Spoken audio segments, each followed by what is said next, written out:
What's going on, everybody? Welcome back to the Nerdy Mark channel. I am Sid the Nerdy Mark, and today I have your review of NXT TakeOver Portland.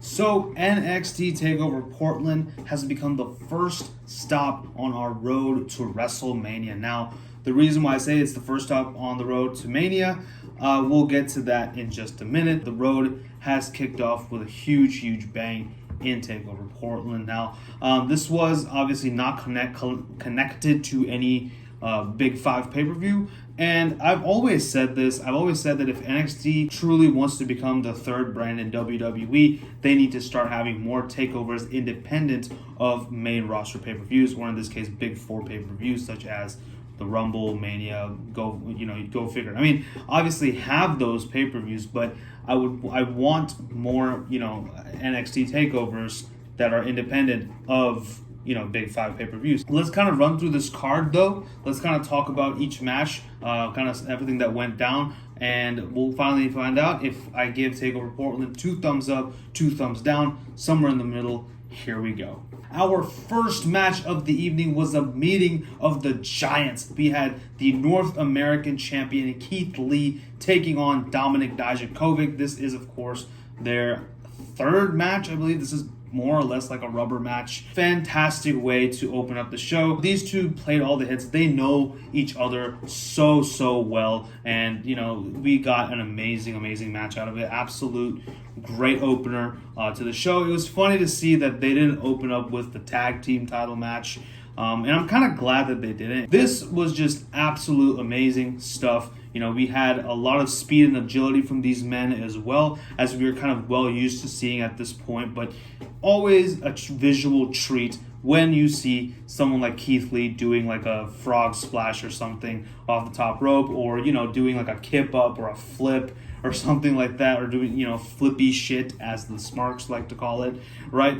And so it's always a great thing to see. Dijakovic isn't a pushover either. He absolutely brought it to Keith Lee and gave him a run for his money. We had some great moments where Keith Lee just chopped the soul out of Dominik Dijakovic. I need to see Walter versus Keith Lee in a chop match. That would be awesome, and I think both men would die. Anyway, but the match finally did end when Keith Lee puts away Dominik Dijakovic with the spear bomb and a jackhammer to win the match and retain the North American title. Afterwards, we had an amazing show of respect between Lee and Dominik Dijakovic. Here, I thought Dijakovic was going to turn heel, but no, he just, hugged Lee, and Lee even helped him up to the top rope where he could do the feast your eyes thing, and that was really cool. I would not mind seeing these two in a tag team at some point, but yeah, great match here. Really enjoyed it.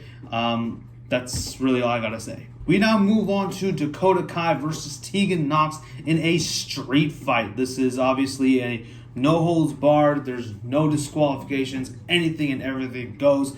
Tegan Nox makes her way into the ring, but is ambushed by the conniving Dakota Kai. The former best friends just duking it out. And fine match here. I did think it was good.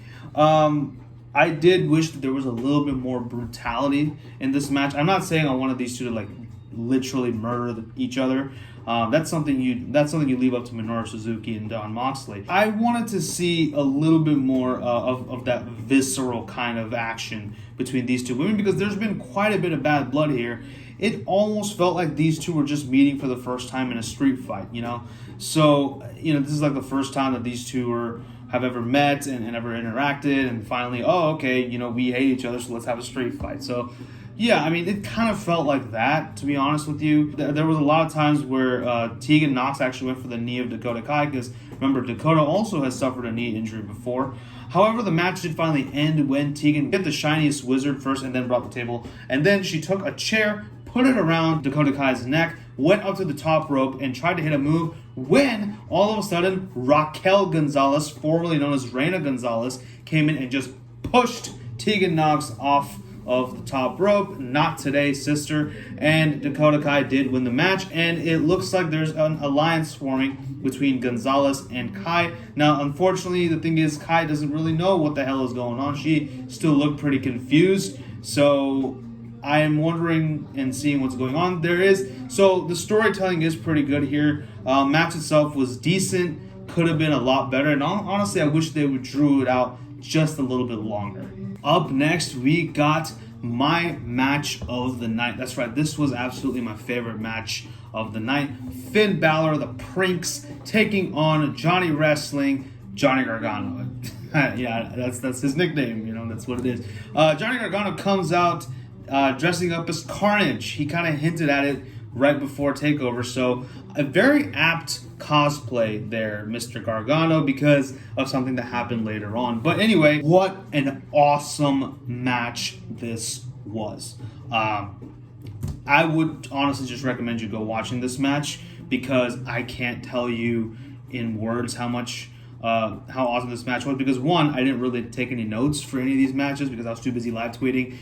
Two, this is Finn Balor and Johnny Gargano in the ring. Like, what more do you want me to say, right?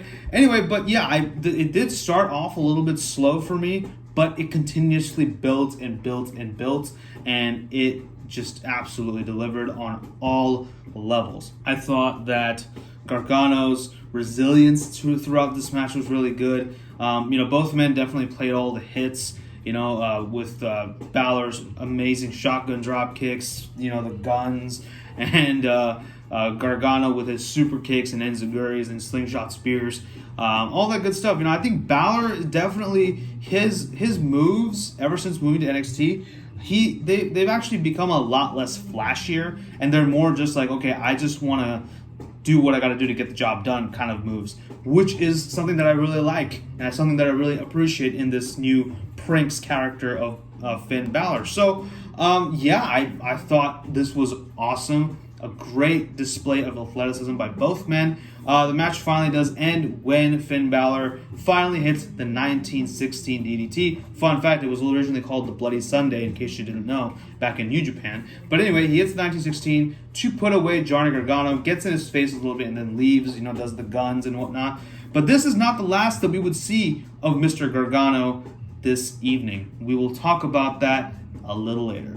Next up, we do have the NXT Women's Championship match. Bianca Belair taking on the champion Rhea Ripley. Bianca Belair comes out in a really nice outfit. It has, the Black History Month representation and all that good stuff. And it was really cool. It was really good. I kind of felt it was mocking Charlotte Flair just a little bit. Maybe I'm reading too much into it, but it was still a good outfit nonetheless. Good entrance gear, whatever. Rhea Ripley comes out normally and whatnot.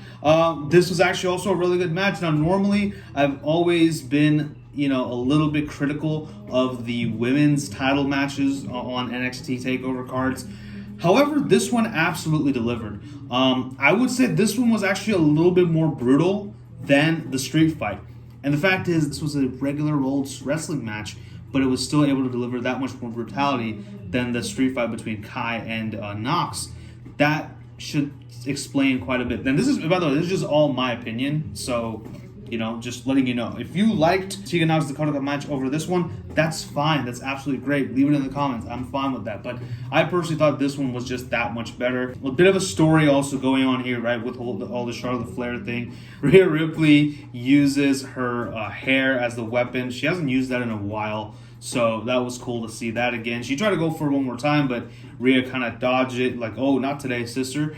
It was great. Finally, Rhea does hit the Riptide to win the match. Afterwards, Charlotte Flair comes out and attacks Rhea Ripley as she's celebrating, gets on the mic, and she says that she will see her at WrestleMania. So yes, Charlotte Flair has accepted the match against Rhea Ripley. So it looks like we're going to be seeing that match.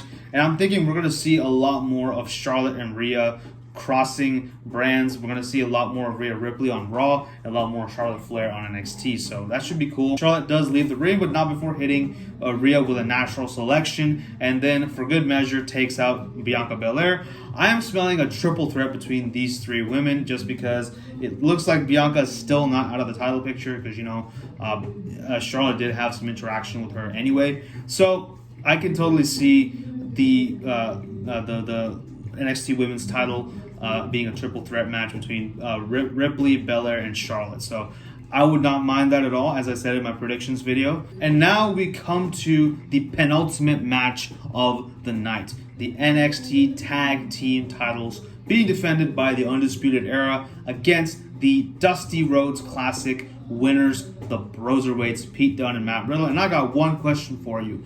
How much fish could Bobby Fish fry if Bobby Fish could fry fish? Just asking for a friend. What an amazingly chaotic match this was. Again, this is a regular wrestling match, and it still had more chaos than the street fight. What does that tell you? I thought this was good stuff. All four men are just tremendous athletes. You know, I don't need to talk too much about Riddle and Dunn's chemistry either. It's amazing. I love it. Joint manipulation by Pete Dunne, which I'm sure Matt Riddle got a bit of a high off of. Matt Riddle with all of his hits, final flash knee strikes, spears, jackhammers, you know, obviously taking shots at Goldberg. Era doing their thing, being a cohesive tag team unit as they always are. Yeah, this was just amazing stuff. And finally the match ended with Pete Dunne and Matt Riddle hitting a double team maneuver to win the match, and now the Broserweights are the brand new tag team champions, and it was great to see Pete Dunne with another title in his mouth, and it was awesome. And then of course